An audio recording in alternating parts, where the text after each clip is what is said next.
Un'insegnante di sostegno dello Stringher di Udine è stata investita questa mattina davanti all'istituto di Viale Monsignor Giuseppe Nogara, da tempo considerata una delle arterie più critiche della città. È stata investita proprio su questo attraversamento pedonale. Prima dell'impatto, però, la donna è riuscita a spingere e salvare anche una studentessa che la affiancava. Ha cercato anche di evitare che la studentessa che l'accompagnava venisse praticamente investita. L'insegnante ha subito diversi danni al volto, perdendo anche alcuni denti. Mi sono sentito qualche ora fa con i familiari, fortunatamente è fuori pericolo di vita. La velocità dei mezzi in transito lungo il viale è un problema da anni irrisolto. Io sono qui da 3 anni e questo è il secondo episodio che accade.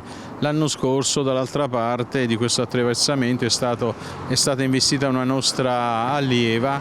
Ecco, forse andrebbero messi dei dossi o una sopraelevata proprio per evitare future disgrazie. L'istituto ospita inoltre un centinaio di studenti con disabilità lievi e gravi. Avere anche un approccio in sicurezza all'istituto scolastico diventa per questi ragazzi di fondamentale importanza. Gli agenti della polizia locale hanno acquisito le immagini della videosorveglianza e raccolto le testimonianze dei presenti.